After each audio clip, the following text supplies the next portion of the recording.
cool. And yeah, we just have so much fun together. And my experience of going through trauma happened almost 11 years ago to this week when my husband Wow. died October 4th. And he died of cancer. He was diagnosed with cancer 18 months before that. And I had little kids at the time. When he was diagnosed, they were 5 and 7. When he passed away, they were 6 and 8.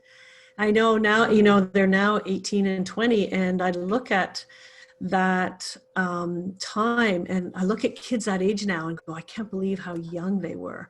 Yeah. It was amazing, and they're thriving now. They're really doing well.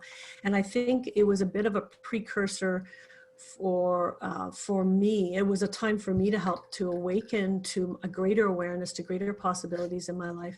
A lot of times that happens when a crisis happens. Yeah. It can pull you into the surf or help you bob up to a greater what's up above the Wow. the what a great, ocean, And what is that, a it's up to metaphor? us to choose that. Yeah, Yeah. right, to figure that out. And I think that all that happened to me, and how I did get pulled under many times, and different experiences, and started things, stopped things. And, and some people might think of failures, but we know failures are ways to grow and experience. Right. That it helped me for this time to help others as well, because what I went through 11 years ago, many, many people are feeling with the pandemic, the lockdown, the deaths, the all of the upheaval that's happening is, I believe, a reflection of, and I'm, very optimistic. Not everyone would feel the same way I do, but that it's a great awakening that's happening on the planet right now. Yes. Like I experienced, like you've experienced in your life through, many of your different things that happen. And that it's like a wave. It doesn't happen boom and then you're done. Right. It keeps coming back. So for me, going through grief, the waves of grief kept coming back. And with each one, again, I could have been pulled under or got stronger and see the wave coming. Know how I worked the time before. Kind of like body surfing, right? How you catch that wave and you just got to kind of ride it and know that you're going to come back up. I love that. That's I love that metaphor. It's a real visual. And I think as we're going into the second wave right now, there's this feeling for a lot of people, myself included. I first was like, oh no, here we go again. It almost feel like overwhelm. It's like that wave coming at you going, no, can't do it. Versus we've been here before, we're smarter, we know more. And that's not just collectively as society, science. I'm talking about each individual, what you did and what you learned from the last wave. And we all talk about the gifts that we got from it. And can we leverage more of the gifts and mitigate some of the challenging parts of it for us? So that's where I think that there's an opportunity for us to see, and there won't be just one wave, there'll be multiple waves. I think of it though as calmer and calmer and calmer. Each one gets a little bit less, and each time we get stronger mentally, how we can manage through it, emotionally, how we can mitigate our fear, our anxiety, our anger, sometimes feeling shame.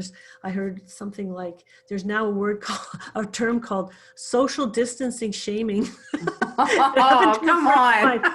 On the weekend, a friend of mine went to help an older man who was looking like he was going to fall down, going up to the cross of Mount Royal.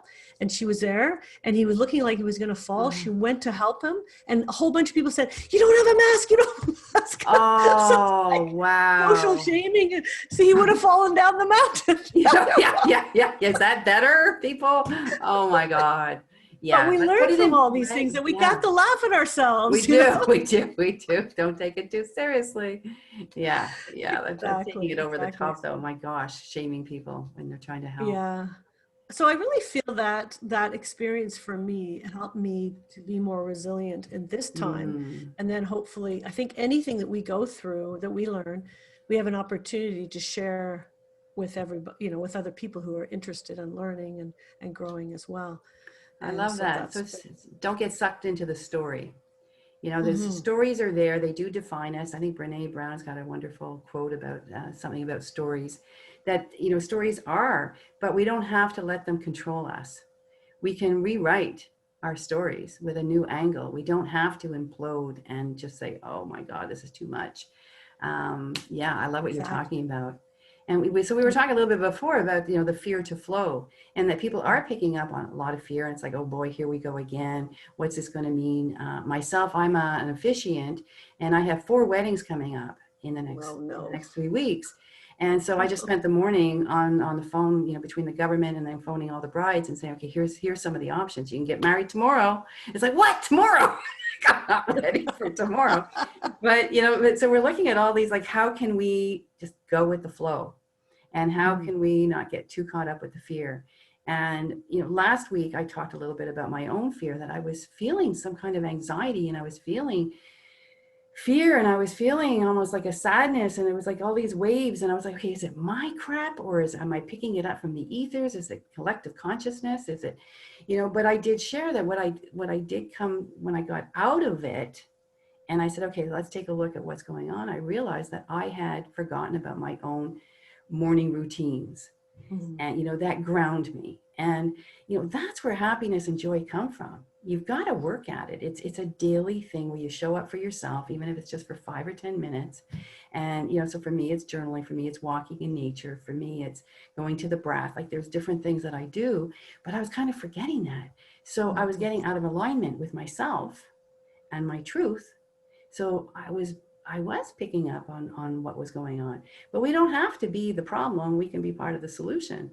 So you had some great tips yourself when we were talking about some of your downloads that you get when you get connected. So you get great insights and inspirations, which we all can, by the way. People, like, when you're connected and when you're in your center, we do get these ideas from above and from the ethers.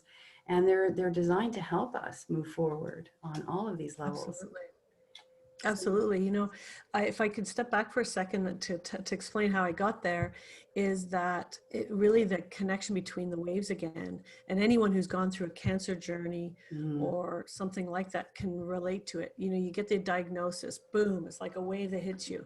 And then you go through the different protocols, and they all are waves and different things you're trying to learn and trying to adjust to. And then, then you might end up going to palliative care, and then someone passing, and then the grief and the waves of that. And what happened with Bob was, I was fortunate that it wasn't a sudden death for me, in that he and I worked together the whole time from when he was sick, and then he got diagnosed, and so forth.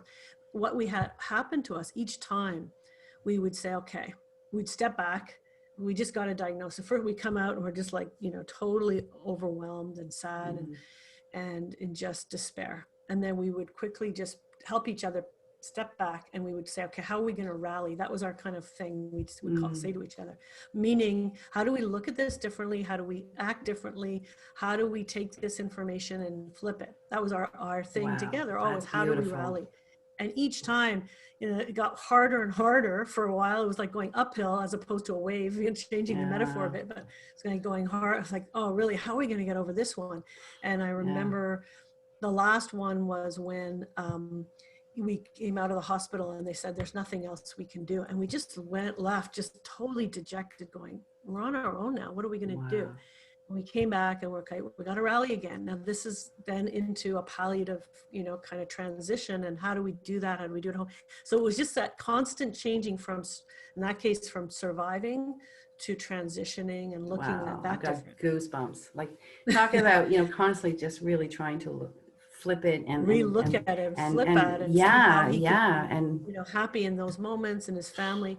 And then after he died, I remember that there was, I don't remember, after the funeral, everyone had passed, and something came up, and I was upset.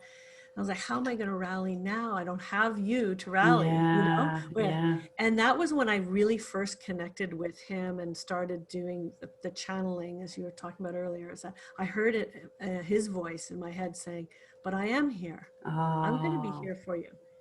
And so that I kind of thought, well, maybe it's a memory, it's my idea, whatever. But for many people, when they lose someone close, it's their first time they really want to explore the unseen world, let's call it, the non-physical world. So I went into, okay, so is that real? And starting to explore it and starting to find my way. And that's where I started to do morning practice. I think it was, what's the name? The guy who wrote I sold my Ferrari, and Oh, Robin Sharma, Sharma.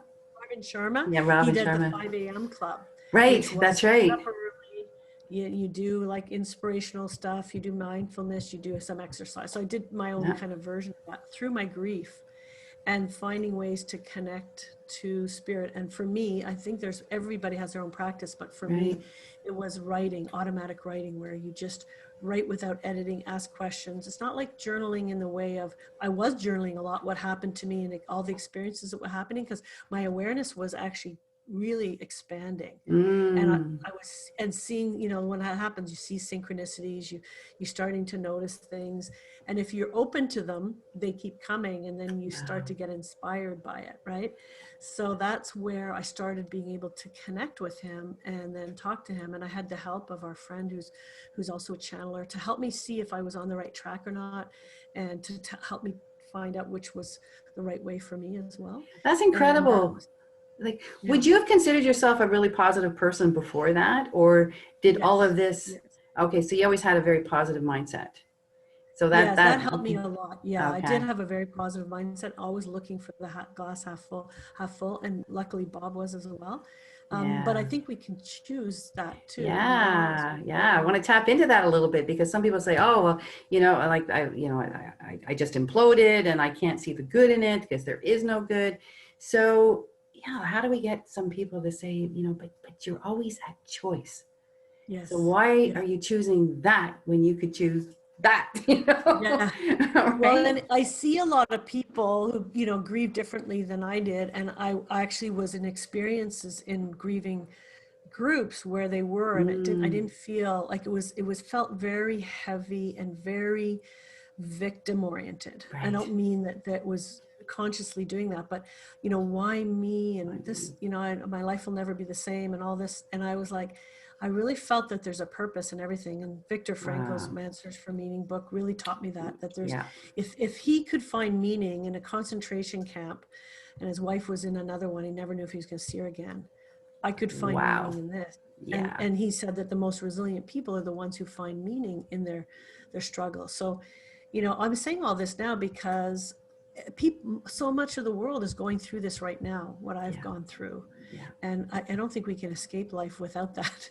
And it's Yes. like that, I kind of kept, when I was talking to my guides and whatever, it's like back then was resilience training. You're like, and I got the metaphors. The metaphors is not a real thing. It's like you're growing your wings. And to me, what that Mm. meant, all spiritual beings were growing our wings through these process to fly higher and higher, to fly higher levels of dimensions and different ways That of is being. so And beautiful.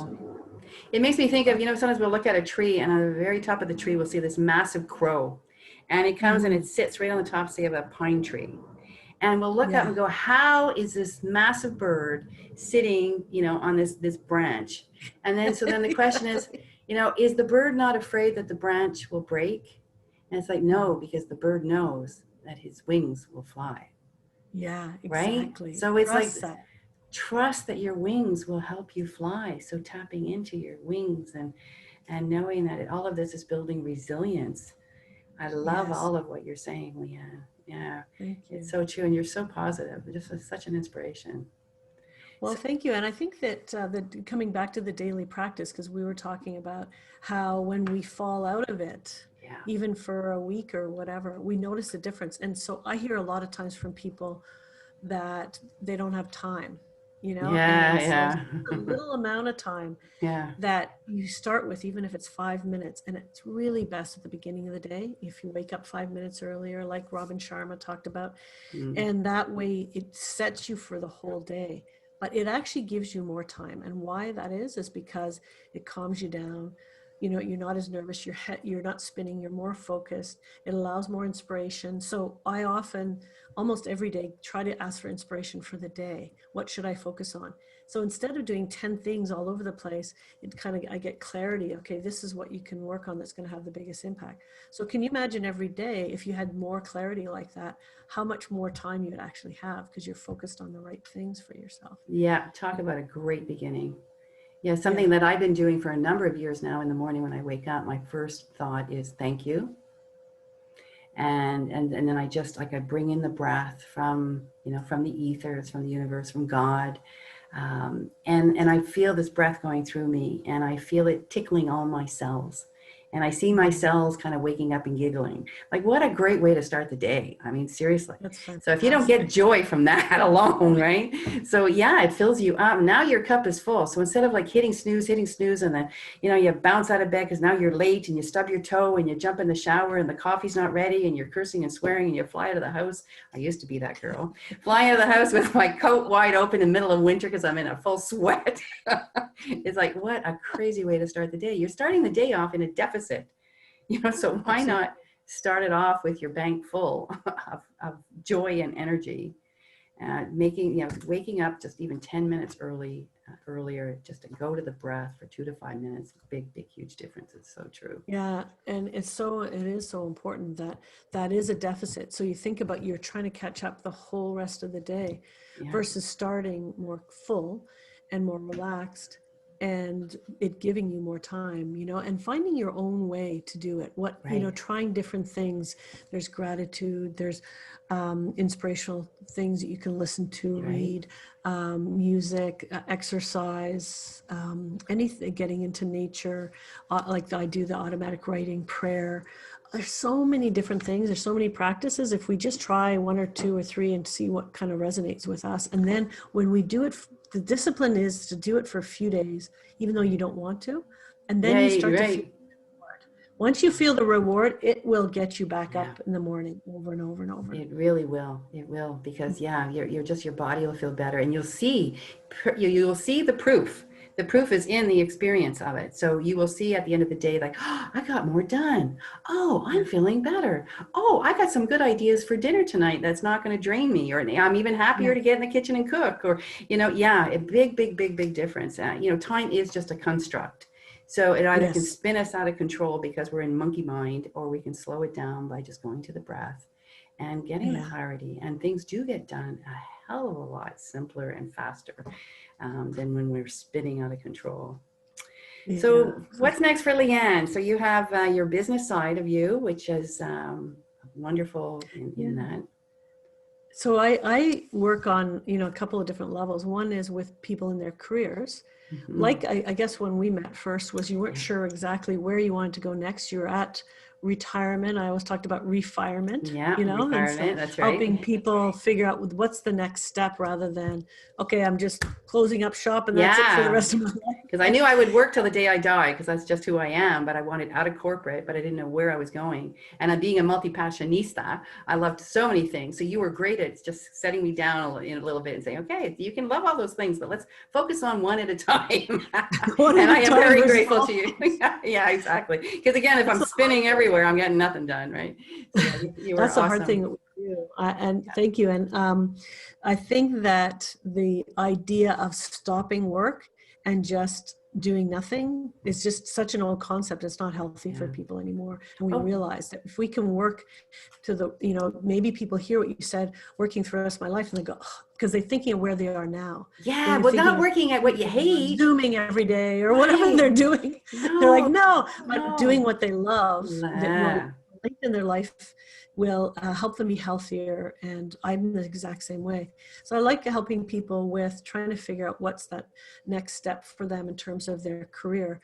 And then particularly if they are interested in starting a business, something that's their passion business, helping them to get it going and grow it as they go along as well. You're brilliant at that. And then really deepening, I'm really passionate like you are about spirituality and awakening. So that's often, they go hand in hand with both of those. A lot of times people will come to me because they're having kind of a crisis in their career or their work or their business.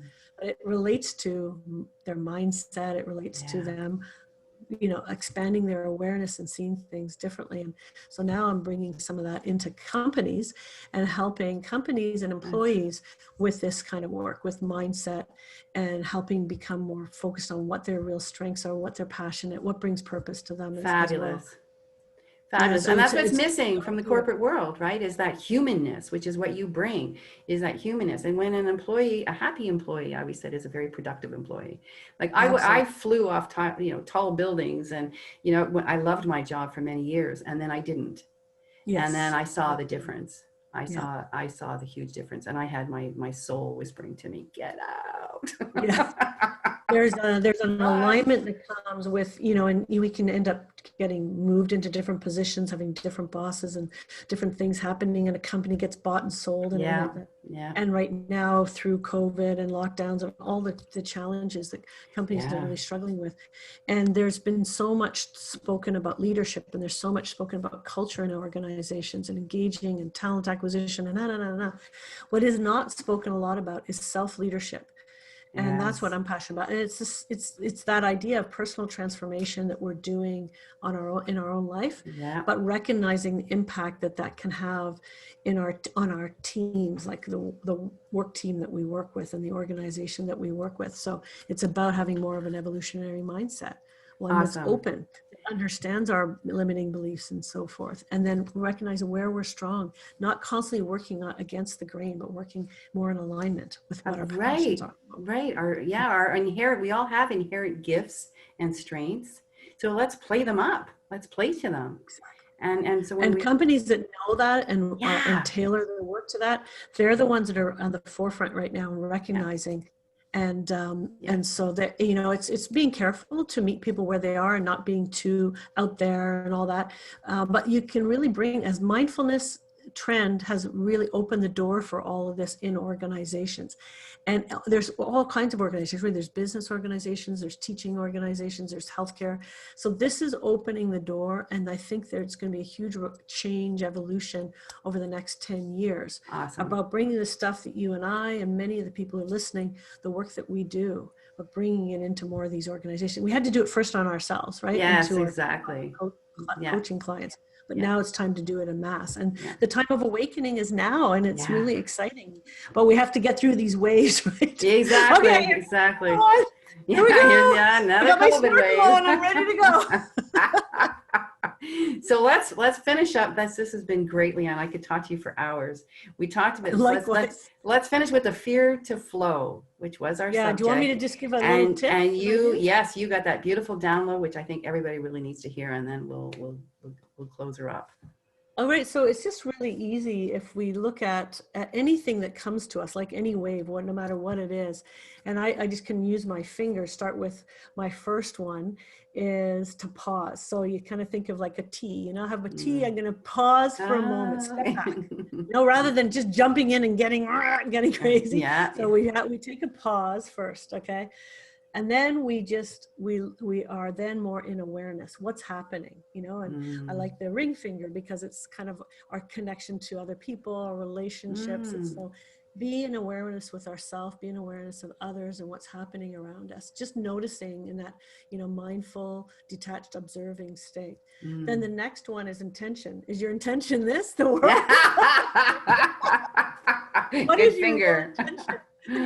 What do you want to create? How do you want to react to this? Is it going to be out of anger or any of those lower ones, which sometimes we need to? Sometimes the mama bear has to get up and scream and yell, whatever that is. What is your intention with this situation?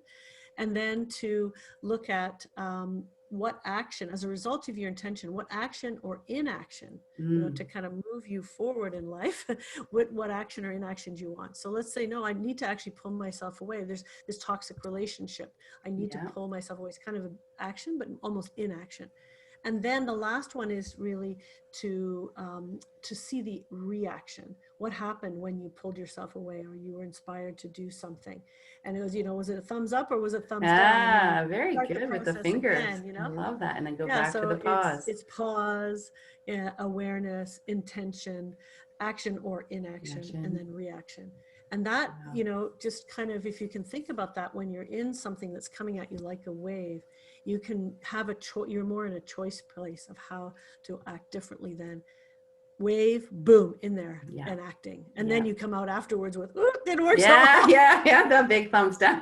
I can't say it always works for me on social media. Yeah. I have to try better. Yeah. Oh, here's the thing. Oh my God. There's always going to be those that will judge. And Yes, those are exactly. often the ones that aren't really being part of the solution. Yeah. So think about that, everybody, like before you judge another, Are you helping the situation, or are you hurting the situation? So why Yeah. why are we judging? Give it up. You know, Well, we have enough. it's so important. And if I could just say one Yeah. other thing too about that, is that we're all in that action reaction thing. So we've skipped the first three, you know, Right. pausing, Right. We're there, spinning. having an intention. We're just boom in there. And so we don't always act in from our highest potential.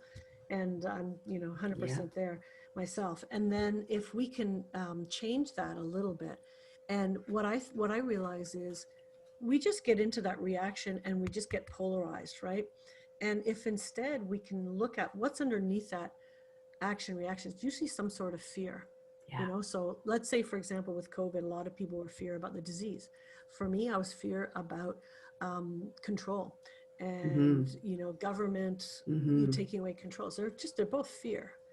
So when we can look at what the underlying fear is and work on that, that's what brilliant. we're into flow, step above it. And if I don't fear control of government and all that, other people don't fear the disease, whatever that fear is for each one of us, fear of losing our jobs, income, kids, blah, blah, blah. We've got that. So much. The more we can work individually on our own fear, we get into that buoyant place where we Self-leadership. That's right. Mindset. Mindset. Lead yourself. You know, look at yourself as if you are the company, because you are, and your family is a business.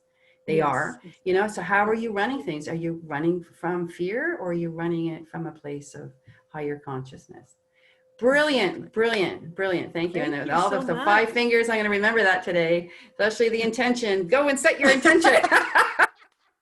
Love it, eh? That's great. And if anyone wants to contact me, maybe I can just say on designingtransformation.com, or if you want to put it on your link there, I will definitely put it on the. I'll probably put it in the comments. Please as well. do. Coming up. Yeah, and I'll put your strategy. So much, Sherry, for this opportunity. It's just such an honor and fun. And Zena said giggles. We love to giggle, and that's such a great way to raise our vibration and feel good in these crazy times. Yes, exactly. Bringing laughter to it. Levity always helps. Laughter is the best medicine for sure. So let's go and laugh today and have your cells giggle in the mornings. And a wonderful day, Leanne. Thank you. Great chat. I could just keep going. We'll get you back real soon. Thank you. Have a wonderful day, everybody. Bye. You too. Bye.